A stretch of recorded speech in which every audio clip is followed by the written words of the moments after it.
எது நடந்தாலும் நம்ம காப்பாத்திடலாம். கீழ விழுந்தாலோ, நான் பாம்பு கடிச்சாலோ, இல்ல ஒரு ஹார்ட் அட்டாக் வந்தாலோ, எது வந்தாலோ கரெக்ட் டைமுக்கு ஹாஸ்பிட்டல் போனா சிபிஆர் குடுத்தா காப்பாத்திடலாம். இந்த உலகத்துல உங்களால காப்பாத்தவே முடியாத ஒரு விஷயம் பவர் லைன் ஆக்சிடென்ட் தான். அதனால அது ரொம்ப கேர்ஃபுல்லா இருக்க வேண்டிய ஒரு டிபார்ட்மெண்ட். பார்த்தாச்சுன்னா, அங்க இது தொங்கும், இங்க இது தொங்கும். அந்த லைன்ஸ் வந்து ஓப்பனா இருக்கும். இந்த குடல் மாலை எல்லாம் வெளியில இருக்கிற மாரி லைன்ஸ் எல்லாம் வெளியில கிடக்கும். ஏன் இன்னும் எத்தன உயிர் போனாதான் இவங்க இது பண்ணுவாங்க? அந்த டிபார்ட்மெண்ட்டுக்கு காசு இல்லையா? அங்க வேலைக்காரங்க இல்லையா? வேலை செய்றவங்க இல்லையா? ஸ்டாஃப் இருக்காங்கல்ல. அவங்களுக்கெல்லாம் வேற என்ன வேலை? அது வேற அந்த அந்நியன் படம் பார்த்ததுல இருந்து ஒவ்வொரு டைமும் பெரிய மழை வரும்போது பயமா இருக்கும்.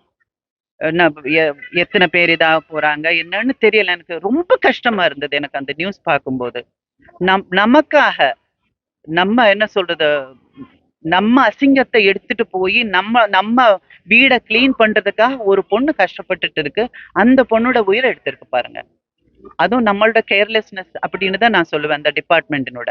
என்னதான் அவங்க காரணங்கள் சொன்னாலும் சரி, அவங்களுக்கு கொடுக்க வேண்டியதை கொடுத்து செய்ய வேண்டிய விஷயங்கள் கரெக்ட் டைமுக்கு செஞ்சிருந்தா, எலெக்ஷன் வரும்போது மட்டும் அதை செய்யறேன் இதை செய்யறேன்னு சொல்றாங்கல்ல, இன்னும் எத்தனை உயிர் போனதுக்கு அப்புறம் இவங்க இந்த டிபார்ட்மெண்ட்டை சரி பண்ணுவாங்களாமா?